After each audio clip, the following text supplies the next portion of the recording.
Forever. Dog. She would do anything to be popular. This week on the podcast, Caroline B. Cooney's The Cheerleader.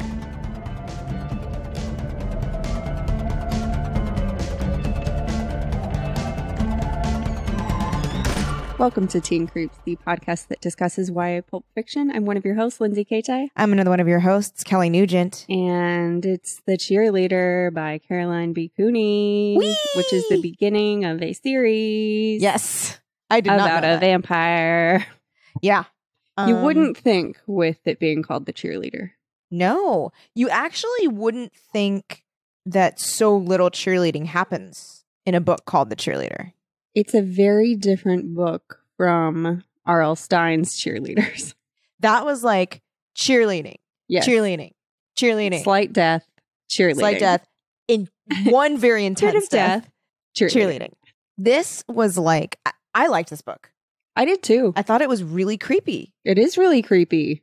The fact that she never goes into how the vampire is sucking the life out of them is very interesting. It's like it's just a shadow that falls over them. Yeah.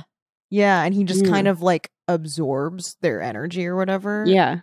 I also like that that the vampire is never fully on page. Yeah. He's not really an entity even. Yeah. He reminds me of the Beast from Over the Garden Wall.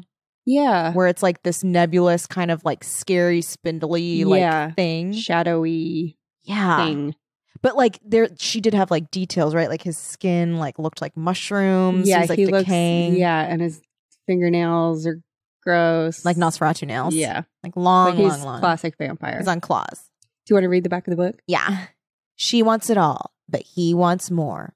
The cheerleader, the beautiful popular girl who sparkles with energy and excitement. The girl everyone looks at with envy. The girl Althea longs to be. Althea is a nobody, invisible. She gets no phone calls, shares no laughter, has no friends. Until she meets him. Suppose, he says with an evil smile, that I could make you popular. All Althea has to do is agree to a simple bargain, an evil bargain, and she becomes a cheerleader. But Althea wants more, and she'll do whatever she has to get it. Kind of a lie right at the end. Yeah, it kind of like villainizes her a little more. Yeah, it makes her seem like she goes like drunk with power or something. But she's pretty boring throughout. Yeah, she's boring. I mean, the only thing we know about her is that she wants to be popular. Yeah. And that she has like a whispery voice.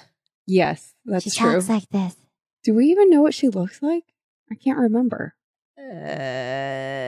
Dark hair? Here we go. I'm like right here at the beginning with her. Althea, gentle, demure posture. That's what I like to know about a character is their posture. Demure. Is their posture How is demure their posture? or slutty? Do they have the posture of a slut?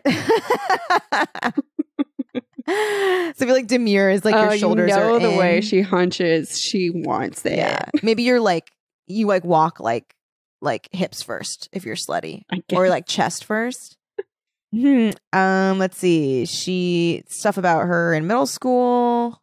Althea then becomes boring, which like frankly, aside from the fact that she has a vampire in her life, she's pretty boring. Yes. That's her whole problem. But you know what the thing is? Yes. I like that she's so boring for this purposes of this book, where it's like it does explain. Yeah, I agree. And because this book seems to pounce on something that so many people wanted, which is about like popularity, and popularity not meaning just that you're better than everybody, but because you're better than everybody, you have people in your corner. People care about you. Yeah. Other people want to talk to you because you've gotten a seal of approval. Mm-hmm. Yeah. I do think it's funny how like basic a notion it is. He's like, what do you want out of anything I could give you? And she's like, friends. I know. And he's like, how do you think you could get that? Like, what would make you happy? And she's like, cheerleader. I know. So here's the thing. She has it pretty like she has a clear line. I mean, she's like, yes. I do like that when she's like friends. I feel like the vampire's like, "Woo, okay, Like, all right. Oh, this is darker than I thought." That's easy. I thought maybe you'd want to be the richest person in the world, but yeah, I can make you a cheerleader. I think it's so Althea is boring. Yes, Has a cool name. she has a cool name. But I found her really endearing, and I sort of felt a kinship with her when she like just wanted everyone to be happy. Yeah. She wanted Michael and Constance to stay together. She was like, they're too beautiful a couple for me to want Ryan and Michael to fight over me.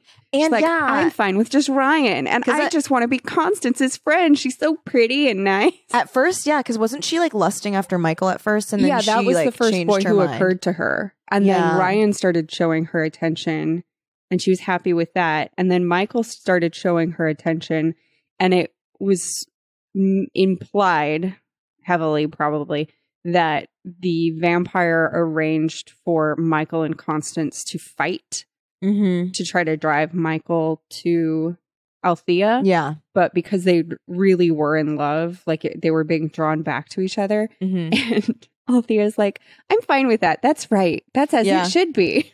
I also felt such a kinship with her, to borrow your phrasing. So she becomes friends with Becky. That was the next thing I was going to say. And when Becky calls her and she's like, oh, to have a friend call you at night and to be able to have someone to talk about the day with, I was like, girl, Ouch. Ouchie, ouchie. She really, like, it wasn't vanity. No, she it was wasn't sad. wishing to be popular out of vanity. That's the thing I just realized. That's why she is likable. It's because she just wanted friends. She just wanted people to talk to her. She wanted it to be like when she was in elementary school and friends were easy, and she had Jenny, which is another very sad thing. Oh, Jenny. Yeah. But the other thing I was going to say about Becky, where I was like, you're such a good person apart from feeding your friends to a vampire, was when, so Jenny has already been eaten at this point, and Becky and she are going to have a sleepover. And, Becky's like, if you already have plans with Ryan, I totally understand, because I have to, like, if you want to switch nights, like, Ryan comes first. And Althea's remembering that, like, that's what ended hers and Jenny's friendship is because Jenny got a boyfriend and then she stopped wanting to hang out with Althea. And Althea is like, no, I would never do that, Becky. We're absolutely hanging out tonight. I was like, Althea's such a good person. I know. And then, like, Becky, like is like, oh, are you sure? Like, I would understand if you have to move it. And she's like, no, like, he would have to. Absolutely like, not. I would move him, and then, like, we would hang out. Like, we already have plans. Yeah. I was like, that is so nice. That is she so really nice. she really just wanted friends, and she wanted all of her friends to be happy. Oh, and she, like, goes out of her way to make sure Becky feels included when she starts hanging out with the older cheerleaders. Like, it's like, this is so sad. And also, like, and the thing is, at the same time, so she's, like, being so kind and whatever, but she's also being, like, a little bit, you know, like, you know what? I have the power, so I'll be gracious and, like, make noblesse sure. oblige. Yeah. A little like that too, which I think a lot of, you know, we would end up being like that if we were, like, instantly popular. Yeah, and I guess, like, to realize that you have, like, Jenny, when she ran into her in the halls, was angling for an invite to her party. Yes. And Althea knew that, and she was like, oh, she's trying to get an invite out of me, and that is mine to give, and so I shall. Yeah, she's like at no point does it, like, warp how she behaves with people. No, she just acts like a little, like a little queen. Like, she, like, I could picture her wearing. I am a benevolent ruler. Yeah, I could see her wearing, like, a little, like, crown with that like, spotted fur, and then, like, red velvet, and then, like, a little scepter, and she's like, and I shall invite you to my party. And she's got the cape that's, like, got a gold chain and a velvet cape with the fur around there. Yeah, just trim. Yes. I guess so. Super, super quick. Althea, there's a vampire who lives in Althea's house. She accidentally lets it out. Creepy tower. It's a cupola, right? Yeah. Also, I looked up how to say that word. Oh, good. I don't think it says it's a cupola. No. Cupola. Now I've forgotten. Oh, no. Cupola. It's cupola. Like I think it's cupola. Cupido. Cupola. Yeah. So it's a cupola. I don't know She that calls it a says tower, that, but it's it like, is. yeah, it's like clear that she's got like a Victorian house. There's like Yes. a tower thing, like in My Sweet Audrina. Yes. She like opens the door, which apparently lets him out. He's like, "Hey, what do you want?" She's like, "I want friends." Okay, how? I think I would get them by becoming a cheerleader. And he's like, "Done. You just have to feed me someone." And she's like, what? And he's like, "Don't worry, they'll just be very tired." Who? And she's like, "Well, I guess Celeste." Yeah. And that first part is out of jealousy because she's like, Celeste doesn't deserve this. She's too like, she's a freshman. Like, why does she get to be popular? Yes. But she's super guarded in her jealousy. Yes. Like, she doesn't want to be jealous of Celeste, but she can't help but be jealous of Celeste. She also does play dumb. She really does. About I was what like, the vampire you is should doing. have a few follow-up questions, Althea, because he's just like, she'll be very sleepy. Do not worry about it. And then like even what do you after mean by sleepy? Just like real tired. like, Okay. even after when she sees what that means and then she has to pick someone else, she's like, well, I mean, it like Celeste seems fine. And it's like, girl, no, Celeste is not fine. She is dragging. She's like a little like ghost person. It's like, even like, this is stupid because I'm like, Althea, you dum-dum. Of course she's not just going to be sleepy. But when she shows up and she is like the Walking Dead and she like can barely lift her limbs. See, I thought he was just going to suck her blood and she was going to die. Oh. So in a way, he was telling the truth because like she's still alive. Yeah. But all of her life force is gone. She's like tripping, trying to walk downstairs. Yes. She can't even like lift books and she's like her feet are like tripping over each step. Yeah. She's very unwell. But yeah, so he's like, you know, just give me Celeste. And she's like, okay. Like, oh, yeah, I guess that's okay. How does she give him Celeste? She walks over to the popular kids table and starts making conversation. She's trying to get Celeste to come over. And it goes really well, right? Because here's the thing. It ends up being very easy. The popular girls are like, not that mean. They're not mean at all. They're just like, only we're mean- not friends with you, so I'm not going to be especially warm. Yeah. They're only mean when He the takes it vampire away. like takes away her popularity. Yeah. And then it's like crazy. Yeah. And I assume the same way that he really does just like wish granted gives her popularity. Like suddenly she is walking around school with like a golden halo and just everybody wants to talk to her. Even before she's become a cheerleader. It's like that scene in Teen Witch where they're like, yes, where everyone's like, Althea, wow, you look amazing. Sit by me, Althea. like everyone. Hey, Althea, way to be wearing clothes today. I know. It's just like nothing. Because they don't have anything to compliment her on, so they're just like, Althea, you have a locker, awesome. Like, my locker's by your locker. That's pretty cool. And she's like, this is what it's like to be popular. But yeah, they're not even rude to her when she walks up to their table. They're just like they're a little like thrown. They're like, oh, hi. This is the only page I marked, aka took a photo of. See you later. Hey, let me help Edwin get under some yellow blanket. Edwin has decided it's bedtime. Oh, yellow blanket. Recording at my house today. Uh-oh. Are my party neighbors about to start partying? Fuck yeah. They usually save it for the weekend. Oh, well. I can't It's fucking wait. We fine. should get invited. So if you hear a party, that's what's going on. There is not going to Nobody ever heard the improv class happening like next door. roaring. So it's Maybe fine. a couple times. Anyway, so I just really liked, because Caroline B. Cooney is an above average author for these types of books. Yeah.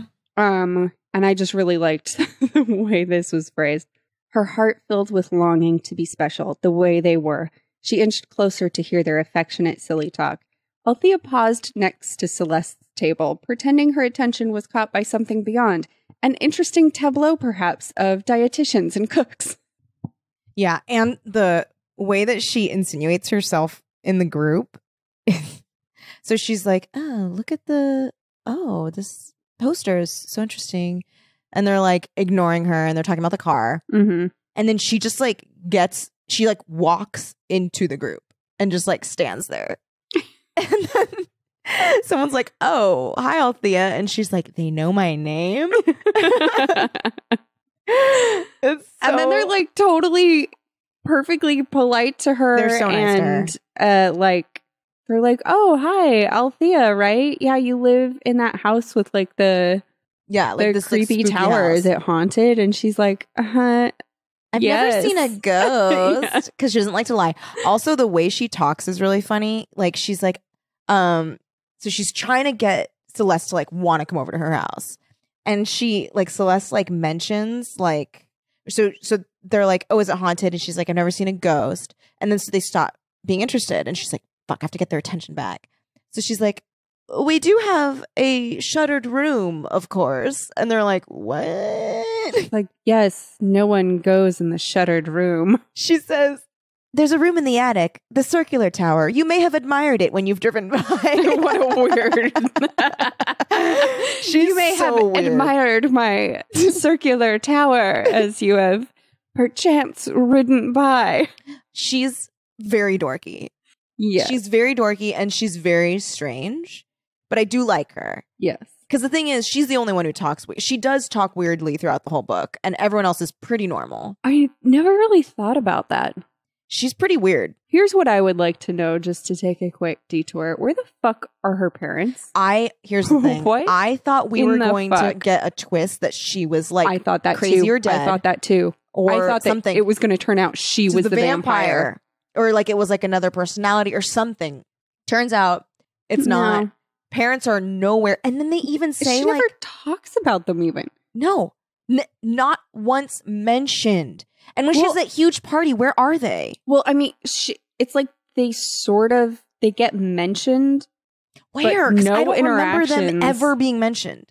There's Is like it at the very end when they move away? No, are they? I made sure never to check fucking because when mentioned? they say she moves away, they say when Althea moved away. I was like, by herself? Yeah, Where are the parents? There's no interaction. There's parents. no explanation as to where they are. Yeah, as to why they're not there. Other kids are like, oh, I know my parents are this, my parents are that, and Althea's like, oh yeah, I can't have a sleepover that night. And they just jump to, I know my parents are so uptight too, but like Althea never mentions she never says the word parents. It's bizarre. She's like, she's like, well, I can't have people over that night because you know how it is. And they're like, oh yeah, my parents or whatever. And I was like, oh, this is planting the seed of like, she's like nuts. I did not know what the deal was. And she talks so weird. So I thought maybe she was like a Victorian ghost or something, but she wasn't. But so she's like trying to invite Celeste over because she's like, I gotta fucking get Celeste to this vampire. So she's like, would you like to come to my home? And Celeste says like, I can't. I have cheerleading practice, of course.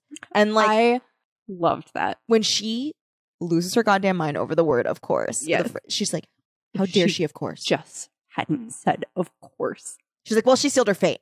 Yeah. There was nothing I could do. She said, of course. So of course she's going to the vampire. Like how brazenly she said the words, of course. Like as if I should have expected that. Like I have cheerleading practice, of course. It was like, yeah, of course. Of course. So then she sacrificed. Well, so does she just drive by, goes right? by the cheerleading practice. Right, she stops by and just watches. Like watches, and then Celeste is hanging out after because she has to wait to get a ride home because she lives like an hour away or something. Yeah, she lives really a long like ways over away. an hour away, like in a rural area. And she's like, anytime anyone gives me a ride, they like only ever do it once and they never want to do it again. Yeah, which I get it's it. Far. It's far. So Althea offers to drive her home, and I guess is maybe like, hey, do you want to see my house first? I think. Yeah, so she like does like a detour thing. So she goes and and just by bringing her by allows the vampire like supernatural access to Celeste's life force or something. All she has to do is bring him under his like shadow. Right. It's very nebulous. Yeah, he can like suck the energy out of them from like a certain distance, but it turns out not from that far. Yes. Because he can't do it at Becky's house. that whole section started to get very vague. Yeah. I was like, wait, what? Yeah. Oh, huh? For a lot Are of it, you I was eating like, Becky? wait. No, you've eaten Althea. Althea's gonna die. No, now No, not Althea's Althea. fine. No, now Becky's tired. Becky has the flu. Uh-oh, he got Becky. Next day at school, no, Becky's here. Becky's She's fine. fine. Everyone's fine. What? And then who did he end up taking? Nobody. He was just like, I couldn't take her. think, 'Cause it's after Jenny, right? yeah, it's after Jenny when she was gonna go have the sleepover at Becky's, thinking that would keep Becky safe. And he says, I think she goes and she tries to close the shutters and he's going to take her. Oh, yeah. And she gets trapped in that circular tower. But then another totally vague thing I don't understand happens, which is that Ryan drives up and she's like, turn up your music and dance. Okay. I and did not understand. And it's like, oh, because the vampire hates loud music, which was said. And Joy?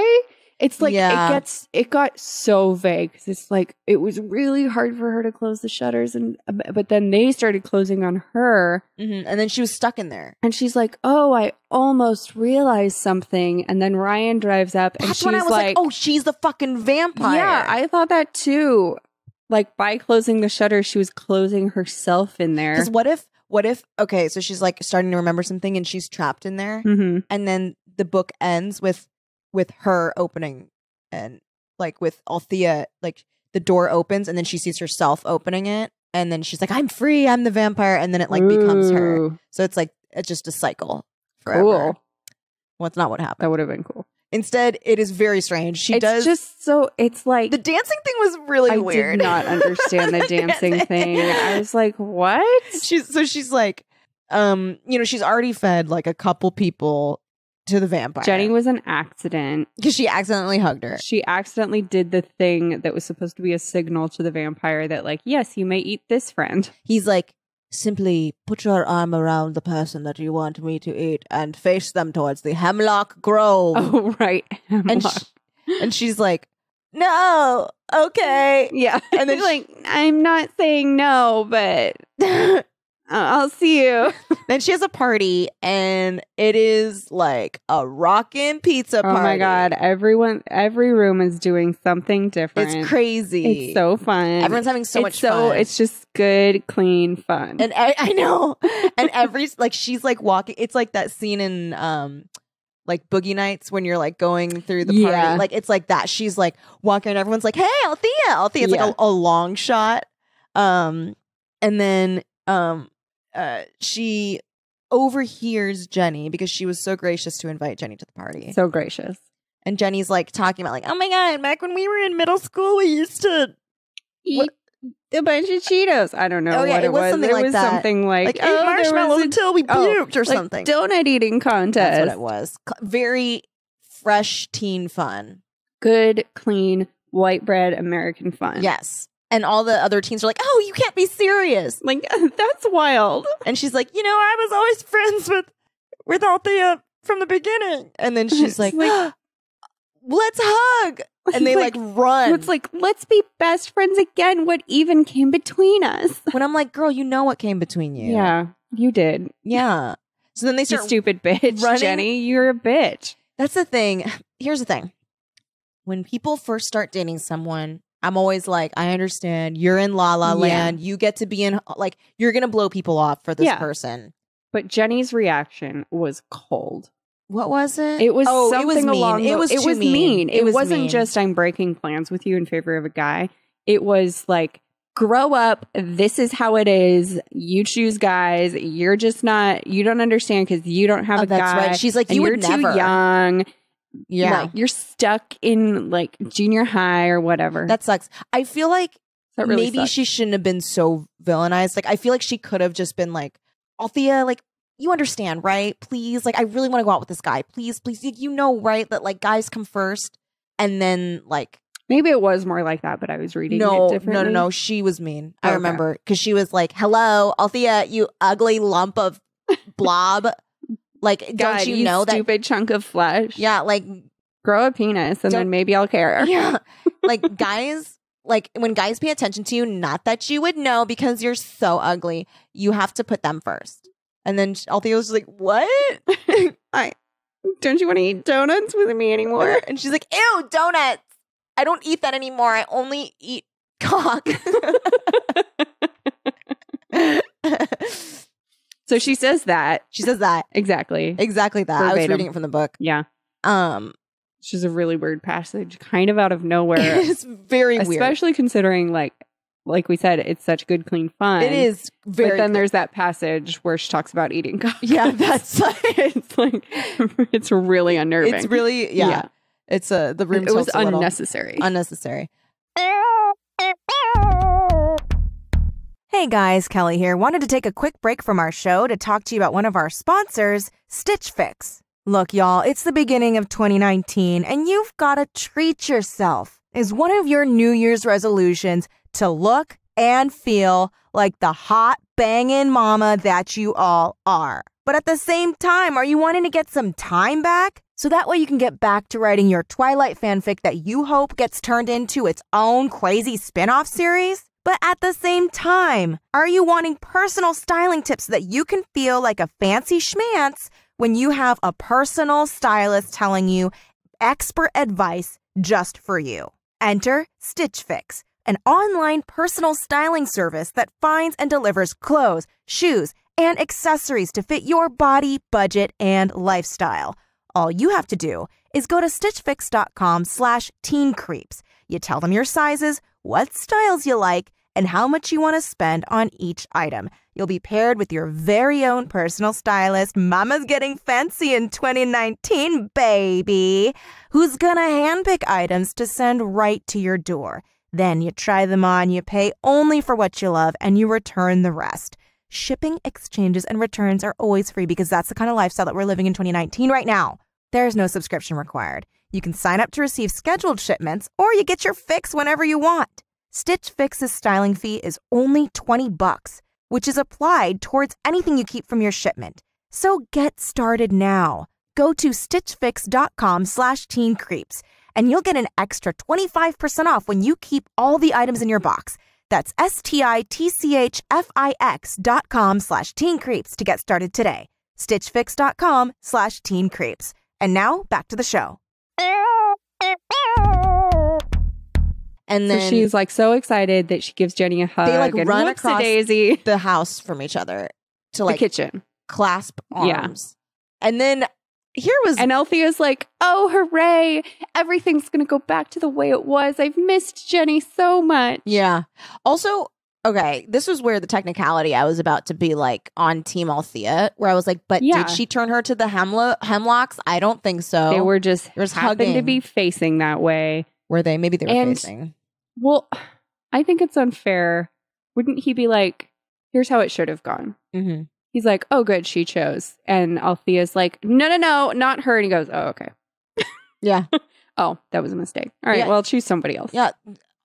At that It's just point, mean. Like, you're depending on her for food. Mm-hmm. Keep her happy. She is your Yeah. source of food. Quit trying to eat her friends. Just have her bring over people she doesn't care about as much. Maybe it's like there's something with like the energy from that person where it's like, because Yeah, remember maybe. later he's like, I want Becky. And she's like, no. I want Constance. Oh, I yeah. want She's the like, she's ones too you want good. the most. Maybe that's it. Maybe Althea's feelings for them Yeah, like, it gives them more power. fattens them up Yeah. with life force. Which would make it even cooler if she were the vampire, which she's not. Yes, it would. But I did like when she was like, who was that dud of a girl that was sitting next to the fridge? I could have just picked her. I could have picked any old girl. And it was like this like I don't even know her. poor girl that just like came to this party. She goes home. She's like, hi, Mom. Hi, Dad. I'm home. How was the party? It was really fun. I made a lot of new friends. Yeah. There was this girl throwing her name's Althea. Everyone loves Althea. Anyway, I'm going to go to bed. And the whole time Althea's like, it should have been her. She's just living this completely blameless, Yeah. clueless life. Like, wow. I love Althea. Well, I'm gonna she do grew up to my be a vet homework. tech. Yeah. Saved a Very lot of happy. animal lives. Her name is Sharon. Yeah. That was Sharon. That was Sharon. So if you know Sharon and she's a vet tech, that was Sharon. close call. Could Yeah. have been vampire food. Very close. But the vampire wants more. It wants Becky. So then That doesn't quite happen. it doesn't quite happen. Becky's like, hey, you should come over. And so here's the thing. I know that like she had a crush on, it was Ryan that ends up being there. Yeah. But part of me as a reader, I was like, oh man, I wanted them to just hang out. I didn't like want him to be there. Yeah, I assume that was the vampire running things. Like, Yeah. oh, I'll send Ryan her way. So, like, she's busy with that. I'll leave Becky. It's Yeah. fine. Also, Becky, where she's like, okay, everything's gonna be so fun. Actually, I invited Ryan over. You're welcome. You're welcome, girl. Get your sled on. Yeah. And then she is like, ooh, what's that in the forest? And Althea's like, no. Like, wow, I gotta check out that moon in my garden. But then also Althea's afraid to go outside. So she's like, please, please, please come back. Don't They're go like, in there. oh my God, you're afraid of the dark. She's like, sure. And she's like, yeah, that's it. Just like, please don't go in there. Don't do it. And then Ryan's like, oh my God, you scared little hussy. Like, you're afraid of the dark. But what they say afterward is that Becky was doing that. We think in the moment it's because She's like, lured. the vampire was luring her. Yeah. But really it's that she was trying to get them to come out so that like Ryan could show Althea his telescope. Yeah, and And it was like, okay, make out in the garden. Yeah, that sounds fake, but very it's real. Double entendre. Yeah, it's real. He like literally wants to show her Yeah. his telescope. And then she was going to go back inside, but instead Althea thinks that the vampire is there. Yeah. Yeah. So that makes it the second time she's had a fit trying to save somebody from the vampire.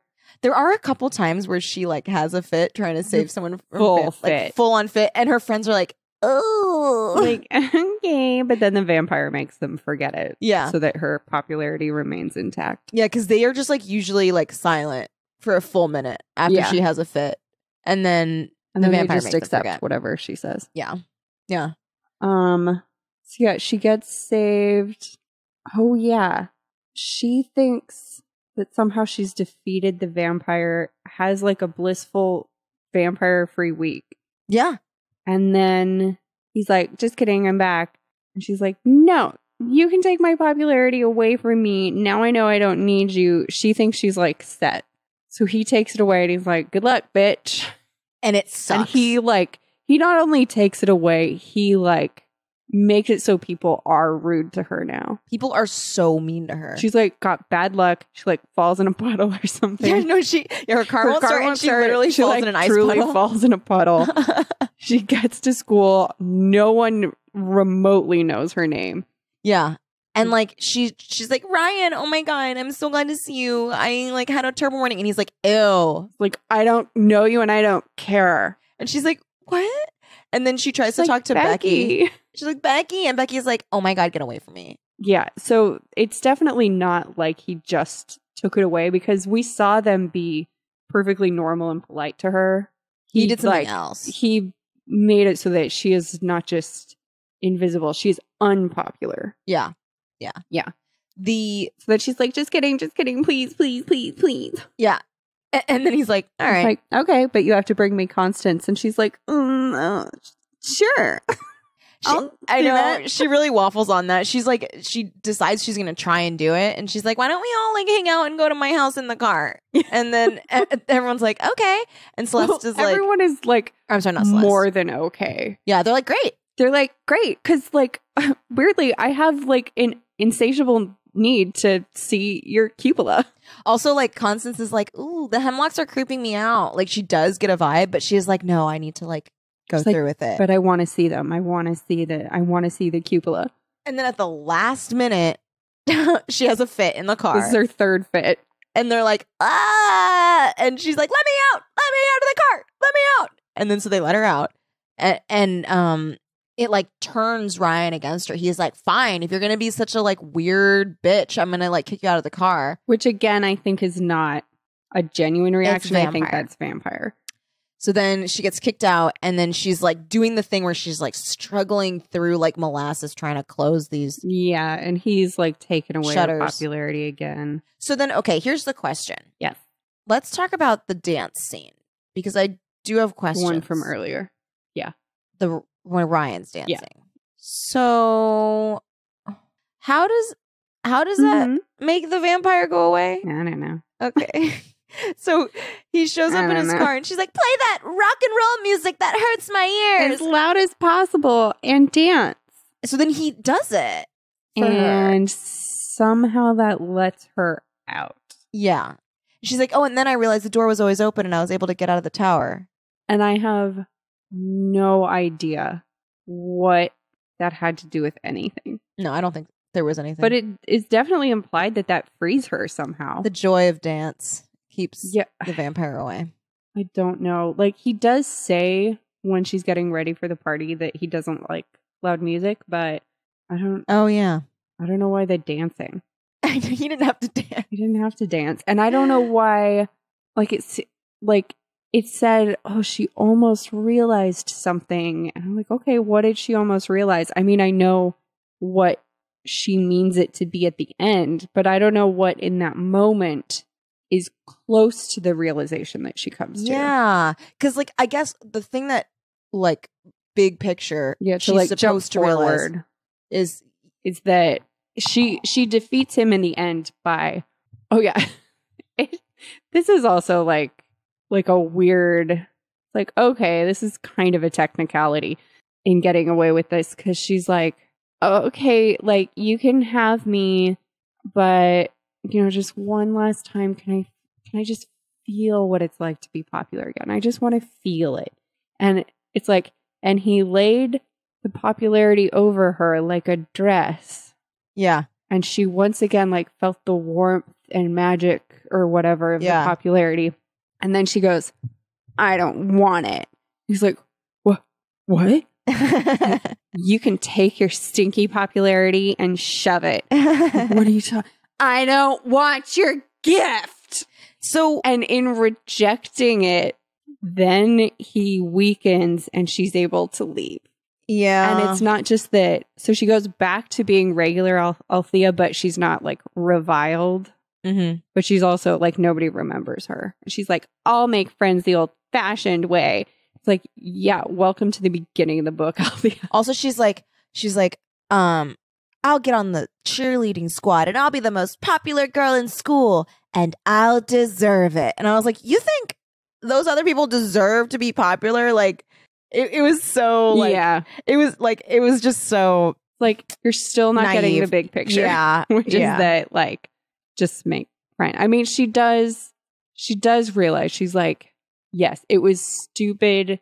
I just need to go about making friends like everybody does, which is, like, to be nice and caring and friendly. And so it's like she grows in that. Like, she was feeling super sorry for herself at the beginning of the book. She was like, she wasn't trying to make friends. She just wanted it to happen magically. And she was like, you know, to Celeste, for example, she was like, she doesn't deserve it. And it's like, well, she, like, tried out and she made it on the team, so she does deserve it. Well, and where she went wrong is, like, Celeste was starting to become her friend. I know. So she had an in. Just keep going with being friends with Celeste. Yeah. Instead of, like, trading Celeste for magic. Yeah. However, ultimately, even though it's like, great, Althea, I'm so happy you've had this realization. Congrats. You still, like, ruined Celeste and Jenny's life. So are they still, like, sucked up? Still sucked up. Here's what I thought. Maybe not. Maybe not, because he, like, dissolves or whatever. Yeah, because he gets weakened. And if nobody's going to remember, give me your book. Give me your book. Give me that book. Okay, while you're looking for that, can I tell you what I hoped would happen but didn't happen? So she's, like, wandering around the cafeteria and she sees, like, the Sleepy Rejects table, which is, like, all the people she gave to the... So sad. And they're just, like, sitting there eating. I thought she was, like, gonna, like, become the queen of the rejects. Like, I thought she was gonna sit with them. She doesn't. She does not. No. She's just like, oh, that's sad. I did that. Oh, well. Yeah. She's like, anyway, I have to get somewhere. Yeah, she's like, I have to get popular. Oh, gosh. I'm so busy.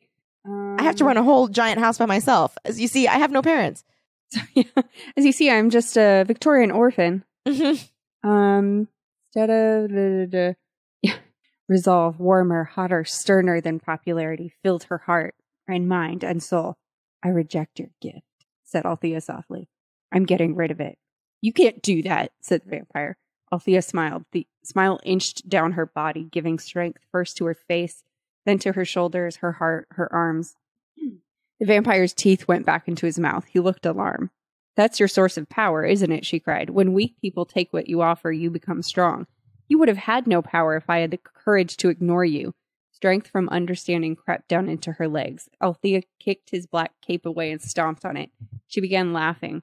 The vampire took a step backward into the tower room. I won't let you do it to others. Blee, blee, blee, blee, blee, blee, blee, blee, blee.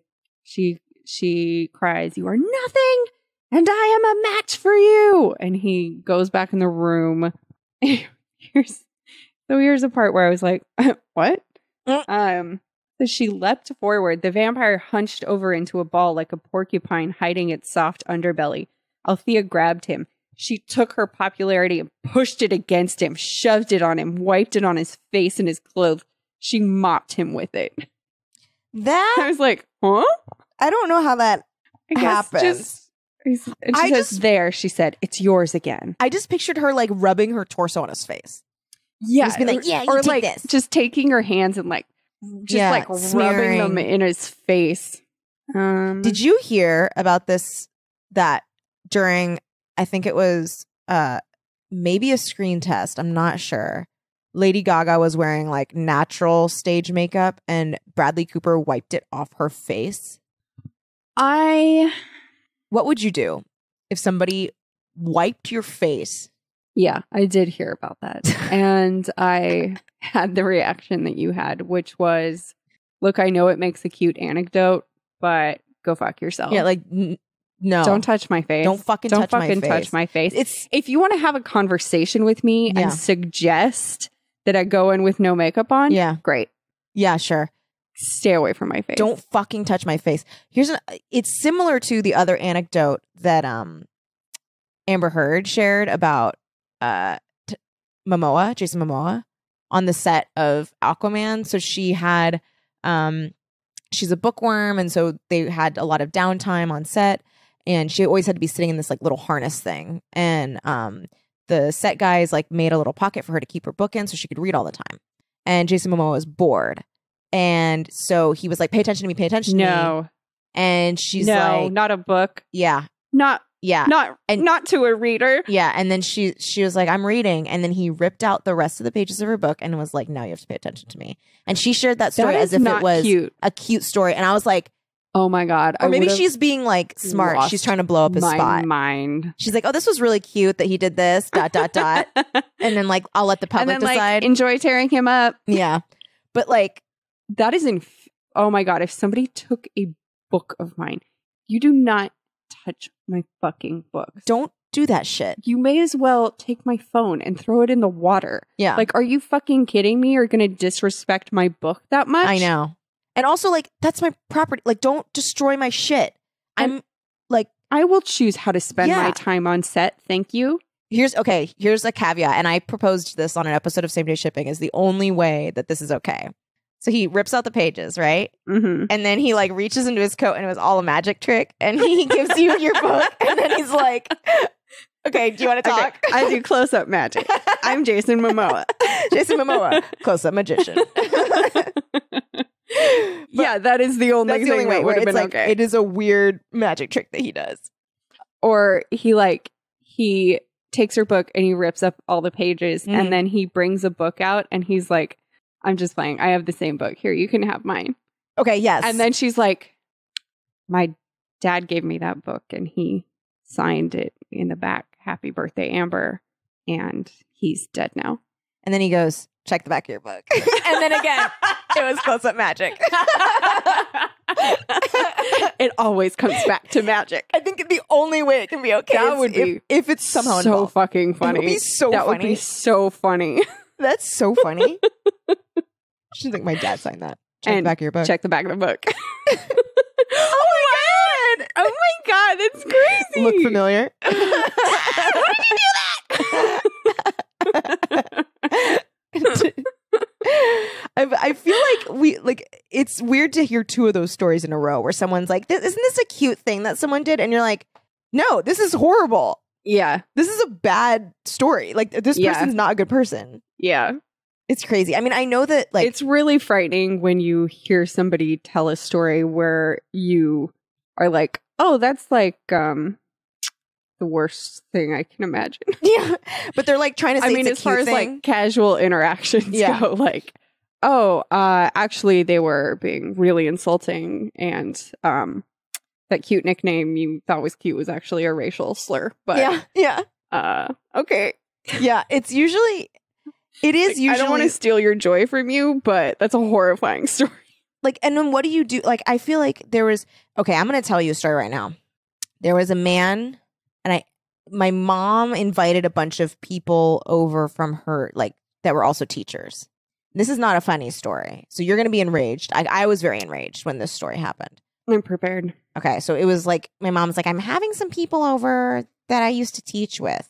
Here's the thing. My mom, like, does not know how to interact with people. So she doesn't know when someone is being like she lets shitty. So much fly. But because also she at the same time recognize. not. Yeah. Yeah. So she's like, oh, well, he's just funny. Or he's like just no. whatever, right? So this guy is having dinner at her house. And I already like didn't like him because of some things he said. Mm-hmm. And then he starts telling this story about how he and his friend, who when they were like in the Marines or something, like met these dogs. Oh, so no. I guess like warning, like animal death. I might have shared this story. I think maybe you did, but I cannot remember. I think what eagle-eared listeners will probably recognize this story. Uh-huh.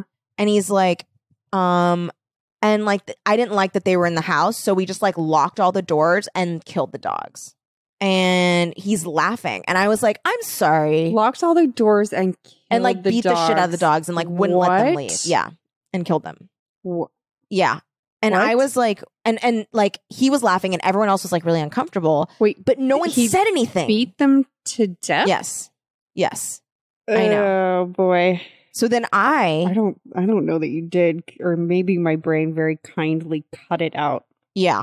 That's makes me want to vomit. Here's the thing. He claims it's not true and that it was just a joke. But I was like, I do remember it now because I remember you saying that, because why would you make that joke? Yeah, and I was like, but that's not a joke. That's not a joke. That's just a lie. That's weird. Or you did do that. Like, okay, it makes sense if it's a lie now and he thinks he's funny. Yeah. I should fucking hope it's a lie. Because if not, but also there's something wrong. Like he needs to, and also this guy's a teacher. He works with children. You're a murderer. Yeah. I don't care if it's a dog. You're a murderer. No, you should not like harm a creature that like has no defense against you. Like why are you bragging about this story? So he's telling the story. Everyone's like very uncomfortable. I am like I am so fucking pissed off. And I was just like I was like, what the fuck are you talking about? And he was like, oh, I'm just like joking around. And I was like, well, it's not a joke. Like, what part of it is a joke? That's not funny. And he's like, well, it didn't happen. And I was like, well, then it's a lie. And then he was like pissed. You know what this reminds me of? Keep going. I'll say it after. So then he's just like pissed and he's like, okay, I take it back. I was like, you can't unring a bell. You can't undrop a bomb. You just said that. Everybody here has to sit here with the fact that you said that. You just let it be clear that you think it's funny. Yeah. To the idea of beating a dog to death. Yeah. I was like, that's disgusting. And then he was just like, okay, I guess some people are sensitive. And I was just like, no, I just don't ever want to talk to you again. And I don't ever want to see you in this house again. And then I got up and left the dinner. And then afterwards, my mom, I was like, I left and like didn't whatever, like deal with it. And then my mom after the dinner was acting like everything was fine. And I was like, hello? You cannot have this man in your home anymore. There's something wrong with this guy. And she's like, oh, well, he's just kind of funny. And I was like, no, he's not. That's not funny. That's not funny. That's horrifying. That's horrible. I do remember you telling this now, just because you followed it up with it was a joke. That he was claiming it was a joke. That he was claiming it was a joke. But still, even though I had heard it before, I couldn't remember it. And I felt sick. Yeah, no, it's sickening. Felt sick hearing that. Sickening. What a monster. And I think he's still a teacher. I'll blow up his spot. He teaches at West High School. What's his name? Torrance. I don't remember. Damn it. I think he teaches some kind of math.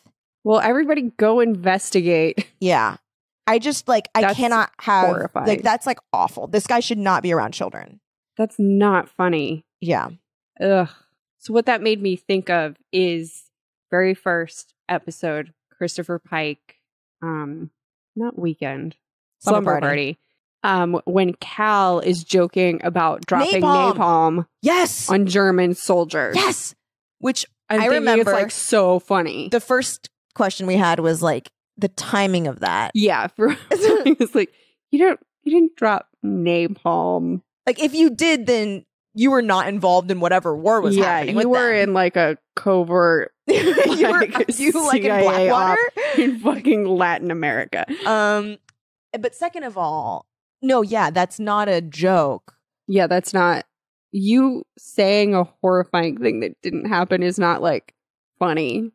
I feel how is that funny? I feel there's a lot of people that are just I'm just an edgy individual. Yeah, I'm just outrageous. Okay, Ricky Gervais. Yeah. Tight. You're so edgy. I feel if somebody describes themselves as edgy, I know, I'm I can't be friends with you, dude. You're so embarrassing. No actual edgy person would describe themselves as edgy. No. Ugh. That's I feel a person that's I'm just really edgy is an NYU film bro that just photographs a lot of nude models. And loves Todd Solondz. Who's Todd Solondz? He did all those horrifying movies like Happiness, and okay, I'm gonna look him up. I think he did. This is TODD. Welcome to the Dollhouse, but that one's not that bad. Oh, Solondz, I see. Yeah, Solondz. Oh, his photo. He's I'm fucked up. I think that's who that is. Let's see. I think dark, I'm saying thought-provoking, socially conscious satire. Examination of the dark underbelly of middle-class American suburbia. Welcome to the Dollhouse. Happiness, storytelling, palindromes, life during wartime, Dark Horse, and Wiener Dog. Oh, Wiener Dog is 2016. Should we go see it? Not on your life. Happiness is so fucked up. Really? Yes. I'm going to click on Happiness. 1998. Palindrome and Happiness are the two I've seen that are just insanely fucked up. Oh, Philip Seymour Hoffman, isn't it? Yeah. It's really plot. Really awful. Okay. So Trish, she's the oldest sister. She's a upper middle class housewife. She's married to Bill. She's got 3 kids. She appears at the perfect marriage. She doesn't know, oh no, about Bill's secret life. Bill is a pedophile.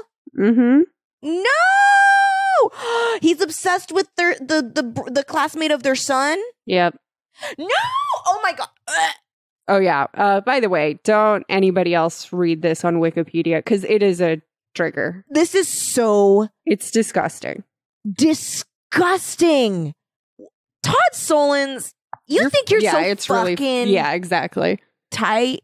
You think you're so cool with your pedophile movie and your molestation. I'm sorry. I just read a line from it that is so gross. I truly felt sick seeing it. His son, I saw it in the theater. His son says, "Oh, you saw it in the theater? Yeah. Oh my god, Lindsay." Yeah.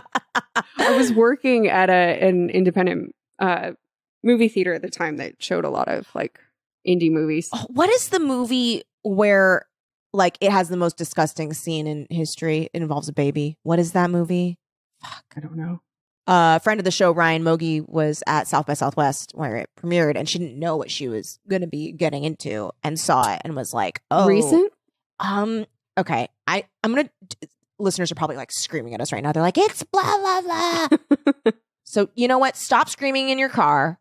Jesus Christ! Already. Okay. What was that line?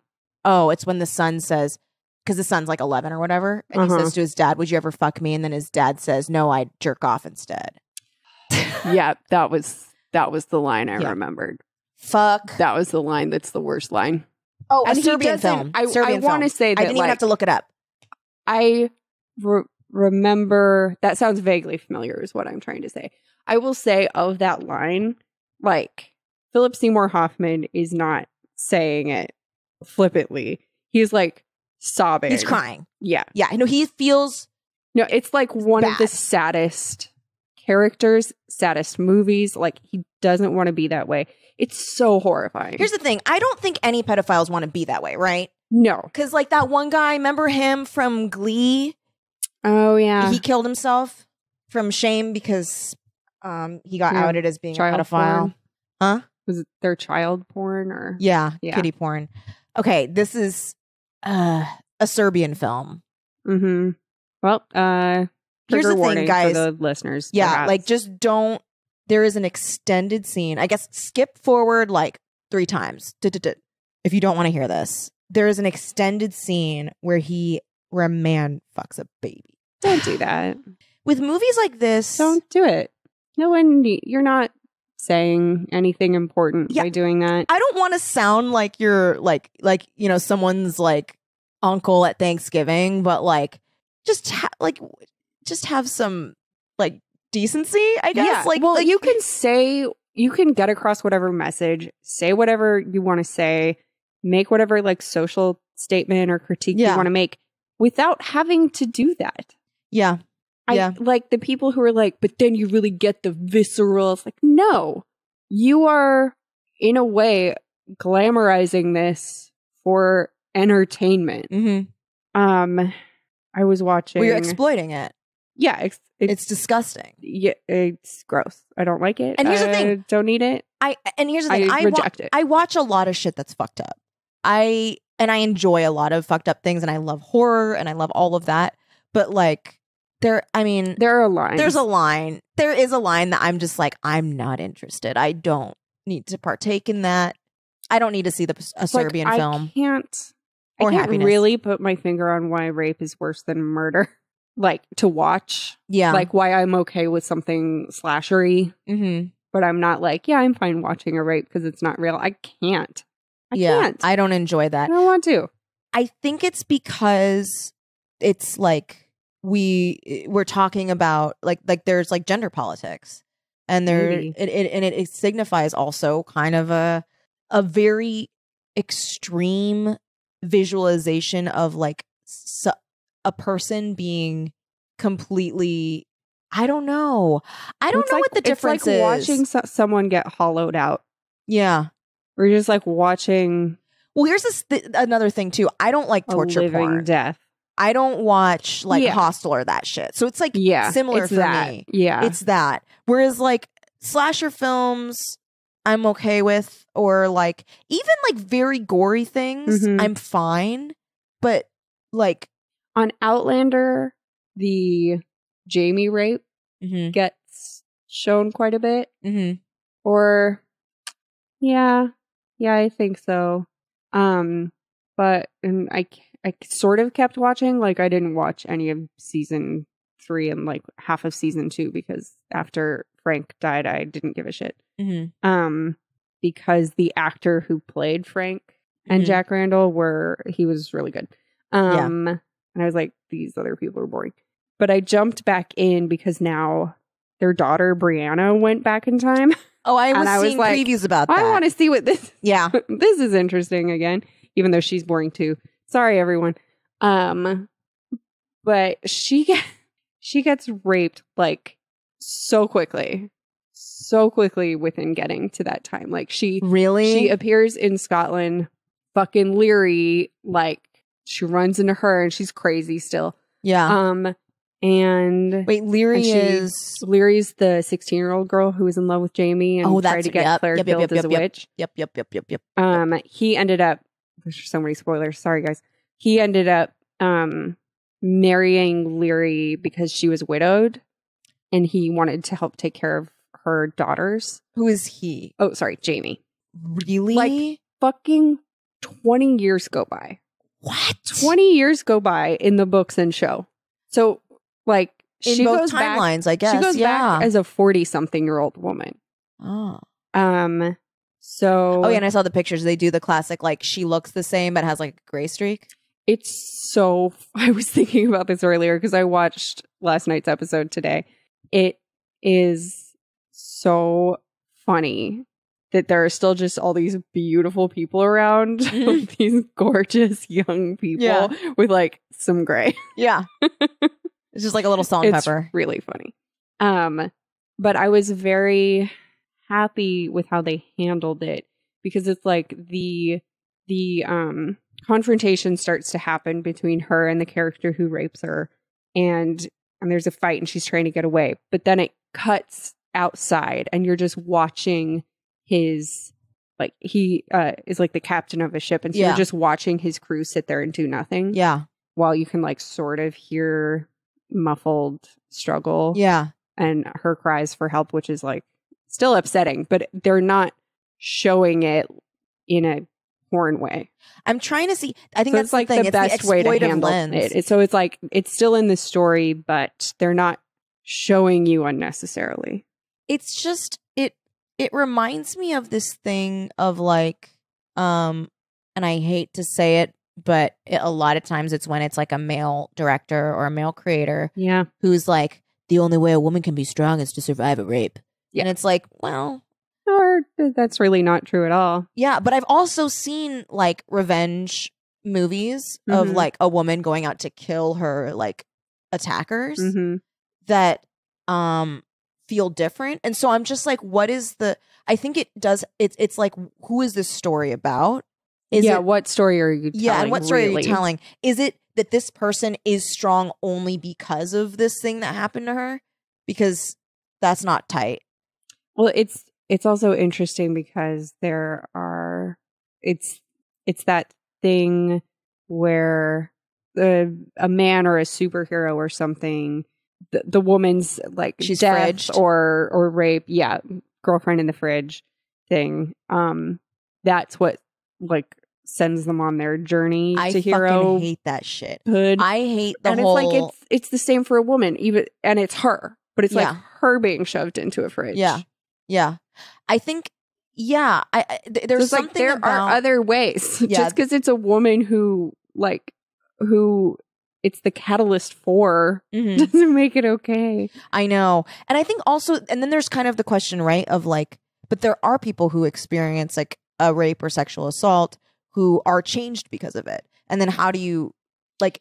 It's weird because of course these stories exist, so isn't it okay to tell them? And I think it just depends on how you tell them. It does depend on how you tell it, because I think if you tell it in a very Hollywood flashy like wow way, or just a very exploitive way, and it's one of those things where it's like, I can't tell you exactly what about a scene makes it seem exploitive, but I can tell you if it is exploitive or not. It's like, are you showing it like it's a sex scene? Yeah. You don't have to show it. Yeah. What else was I going to say about that? Oh, also in Brianna's storyline, like it's not really like something.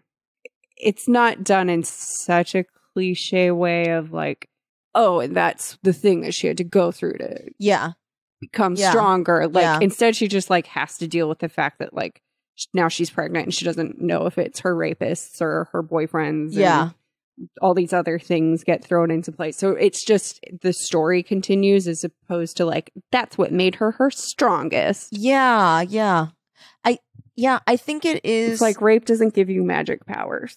I think it just depends on if it's well done or not. That's just what it comes down to. Just well done or not. Yeah. And if it's not well done, it's usually tacky and exploitive and like just like weird. And here's what Outlander has told me. Has taught me.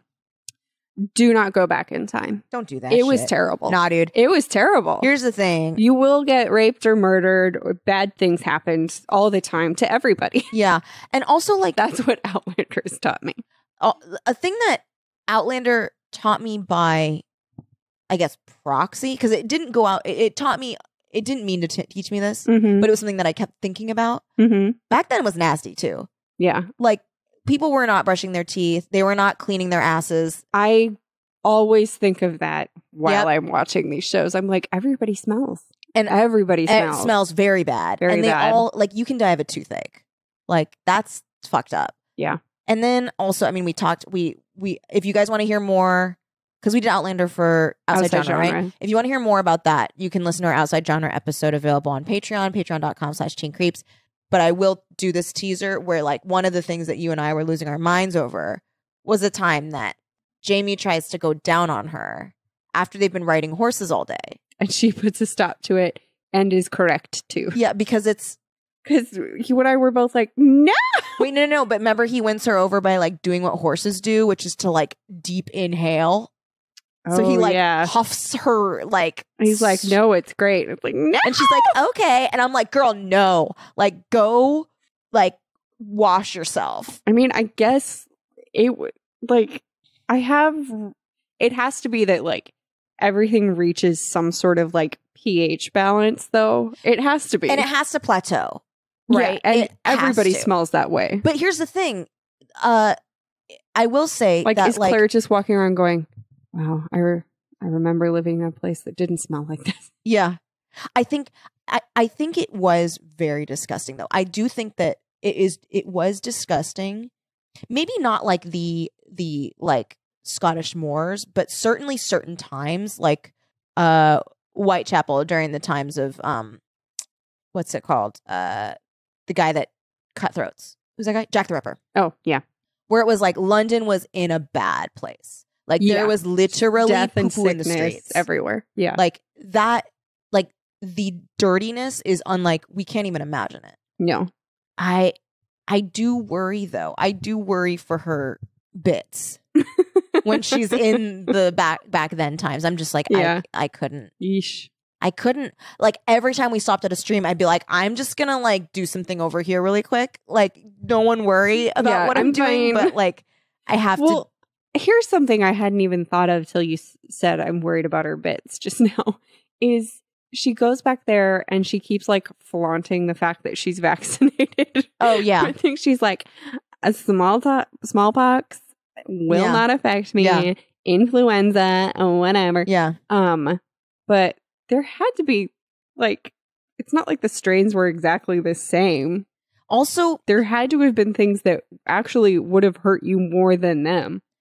I do wonder. Like, when people brought things over to America, it killed Native Americans. Well, I do wonder if, because she's, like, from that area, like, just in her genes, she's immune. What I was worried about, though, is she's like, I'm vaccinated, blah, blah, blah.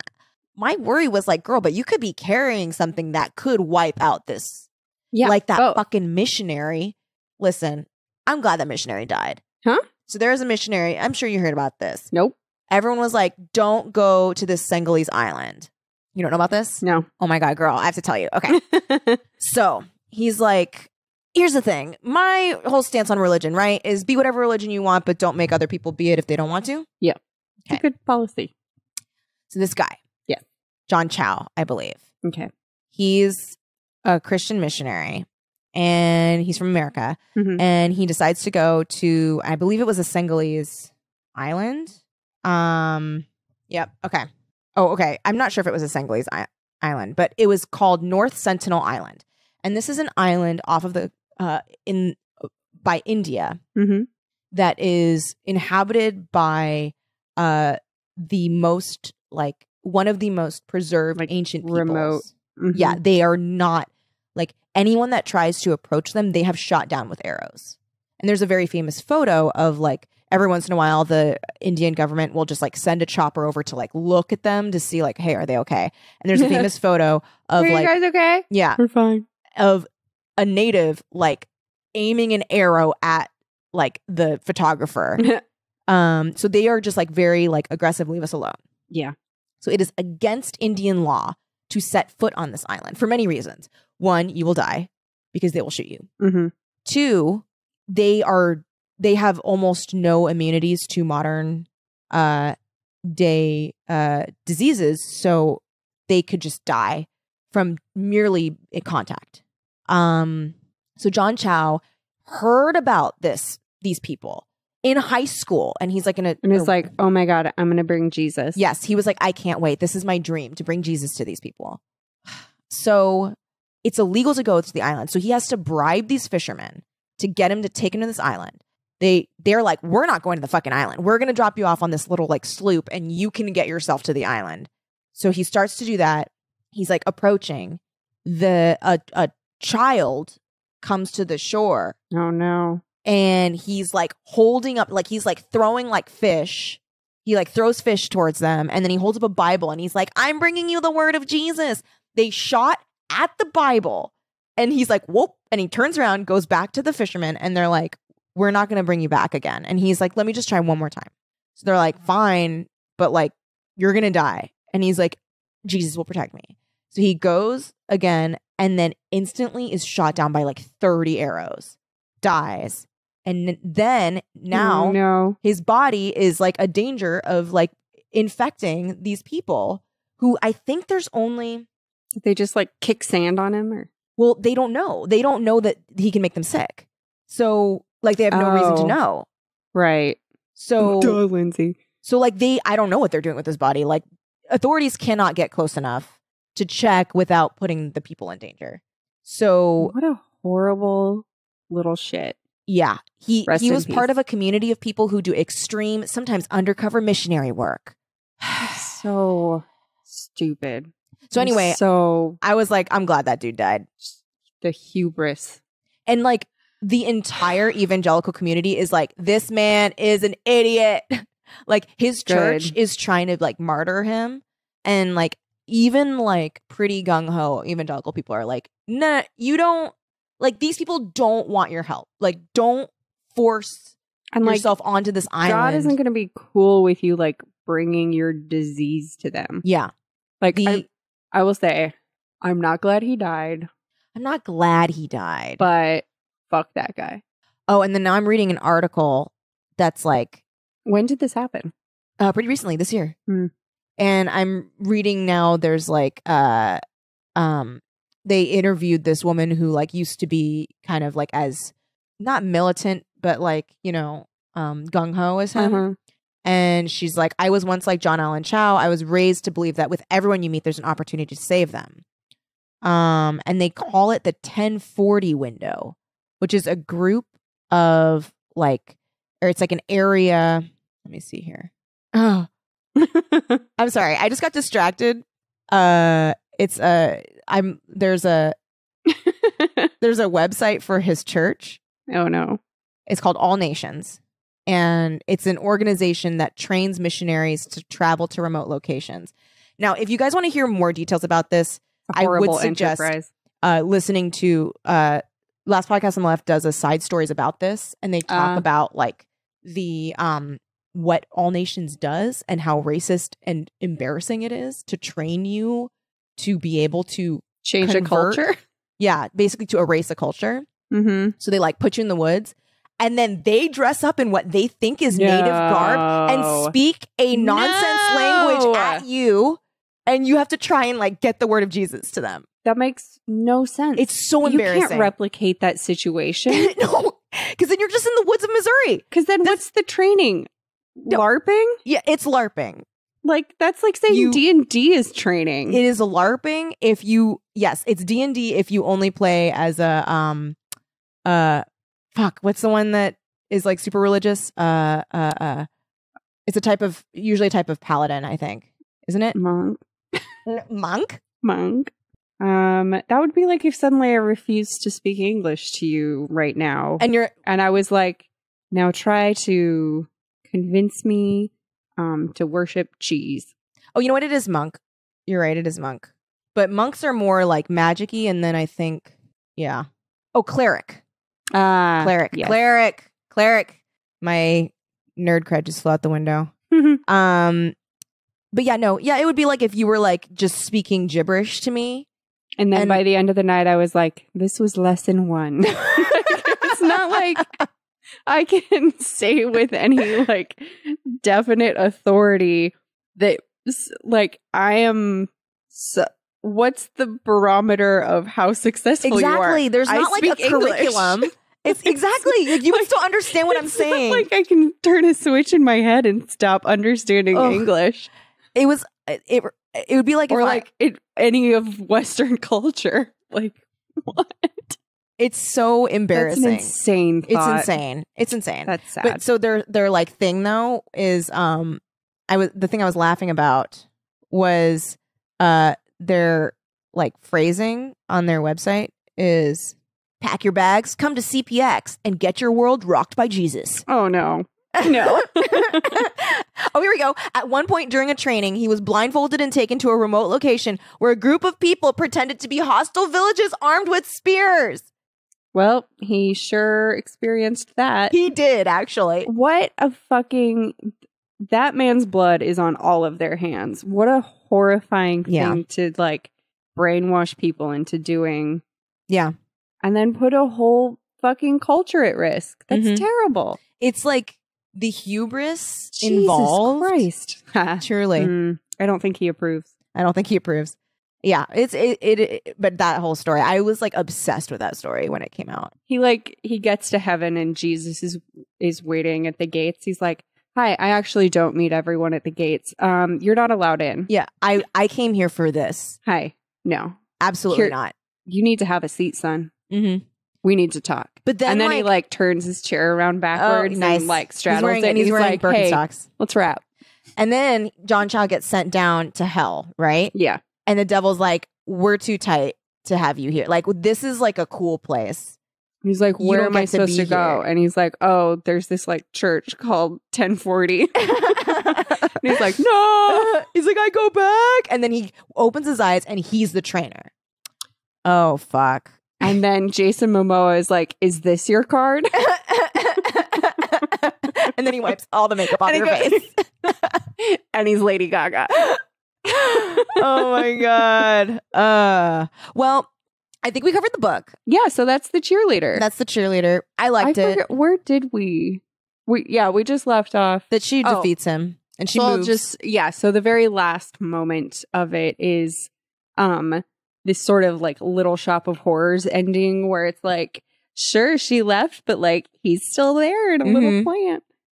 So I'll just read the end. Acolyte. Quick. That was the word I was looking for. I'm sorry. Oh, acolyte. Yes. Okay. That is a word that makes sense. Yes. So she says, or it says, "I have stopped him," thought Althea, "but what matters more? I stopped myself." True. She walked down the stairs, walked out of the house, walked into the yard in the sleet and the ugly dark. There were no threats. There was only weather and winter.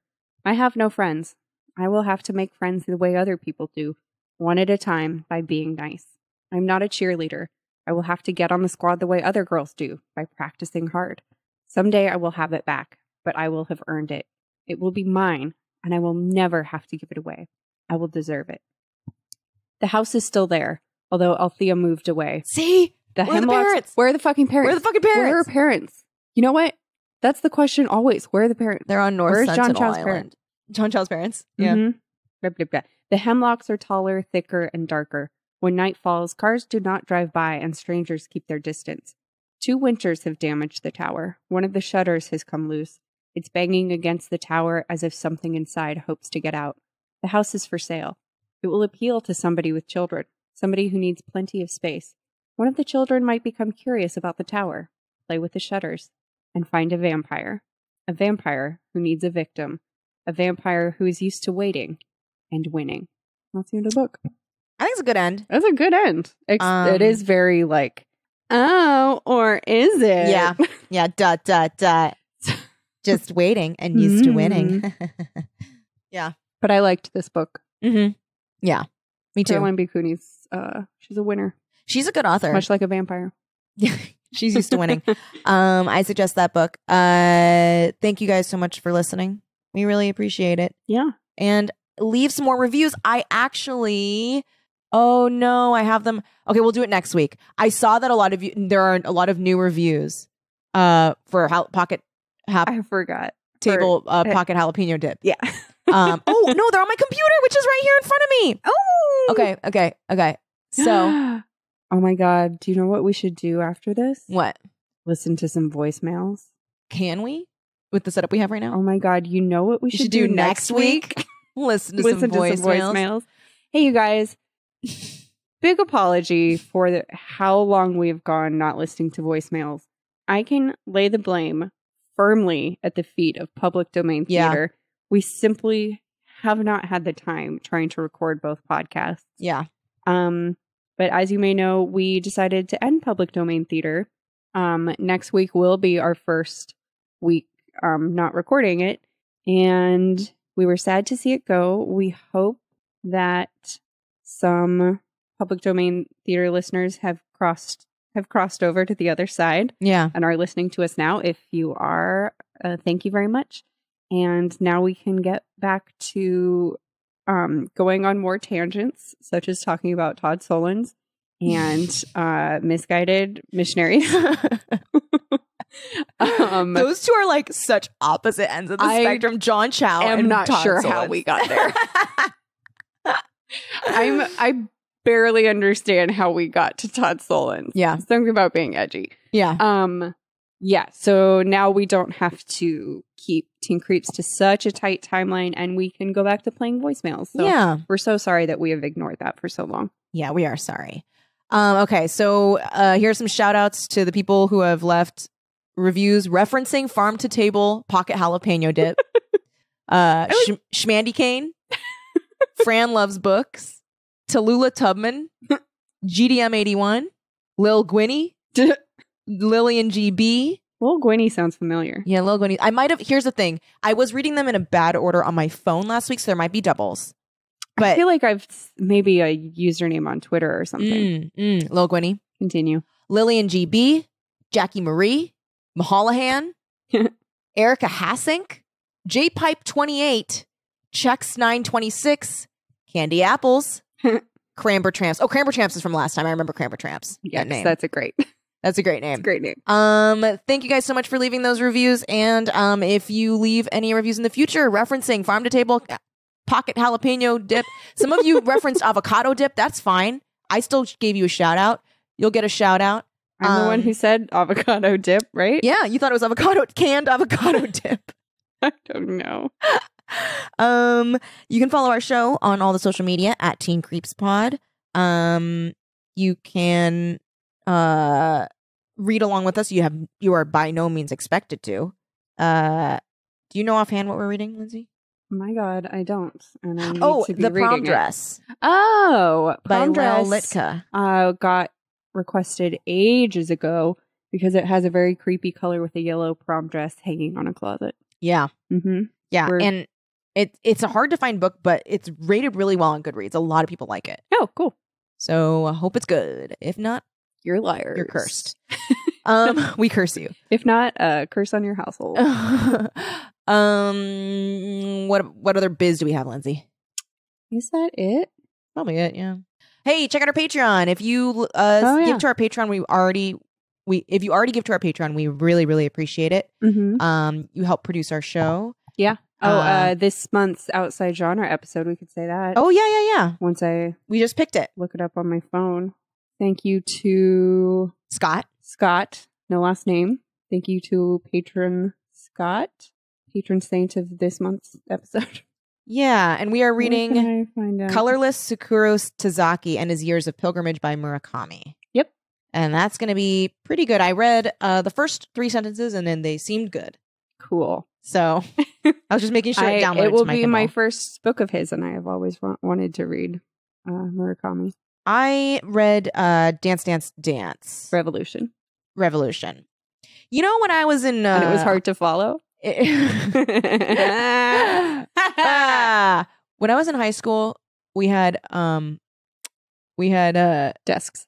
No, teachers. My mother made me go to youth group, and there was this really weird kid at my school, Jason Chow. who we had John Chow, missionary John Chow. Oh, you know what? I think I went to high school with a Jason Chow. Oh my God.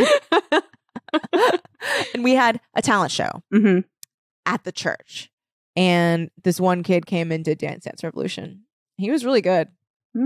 He got so sweaty. He was like drenched in sweat. I believe it. It's hard, but he was like really good. But he also like was one of those, those kids that were really intense about DDR that like would like it was stomp like crazy. Yes. And like get extremely sweaty. Yes. Like that. You have to. Here's the thing about DDR. If you really want to do it. It's not a telegenic sport. No. From far away, it does not look impressive. No. You look weird. Yeah. But you know what? Props to him. You look jumpy and weird. Yeah, you do. You like stuttery, jumpy, and weird. Yeah. Mike has been playing this Japanese game. What's it called? Bang Dream Girls Band Party. Ooh. It's like It's like Dance Dance Revolution, but it's an app on your phone, so you're just doing it with your thumbs. Oh, cool. And you have to hit at the right time. It's like Dance Dance Revolution, Rock I've been Band, looking for a phone game. It is so hard. Really? I watch him do it, and he's very good at it. Mm-hmm. And I feel like I'm losing my mind. Like, Really? I can't watch him do it for too long because I'm like, bleh. Yeah, help. I've been playing I'm very bad at Cooking Madness and Wordscapes. They're fine. I need a new phone game because I stopped playing Best Fiends. I played every once in a while, but I don't play it a ton. And then I found out that there's a Miss Fisher game on the phone. I've been playing that, and that was tight, but then I finished it. I don't play games on my phone because they're too addicting. They're very addictive. I can't do it. You know what I have started doing, because you talked about it, I think on the last episode of the podcast maybe, is I'm on Duolingo learning Spanish and Japanese. So fun. It's very fun. Get out there and do Duolingo, guys. It's very fun. The owl is a little bit of a harasser. I was like, yeah, I'll do your 7-day Duolingo Plus trial, and then forgot to cancel it. So now I just have Duolingo Plus, and that owl can go fuck himself. I don't need him. Okay, so get out there, do Duolingo, leave us a nice review on iTunes. If you mention Farm to Table, any kind of dip, really. We any kind of pocket dip. We will shout you out on the show, or any kind of farm to table owl. Yeah, farm to table owls. If patreon.com/teencreeps for all of our fun extra content, and also you get to help produce the show, which is really helpful. Yeah, thank you so much to all of our supporters. We really do appreciate it. And all of our future supporters. Yeah. I noticed actually some of you mentioned that you're Patreon supporters in your iTunes review, and that was really cool. Oh, thank you. That's really nice. That's all for this week. Yep. Keep it creepy. Forever Dog. This has been a Forever Dog production. Executive produced by Kelly Nugent, Lindsay Katai, Brett Boehm, Joe Cilio, and Alex Ramsey. For more original podcasts, please visit foreverdogpodcasts.com and subscribe to our shows on Apple Podcasts, Spotify,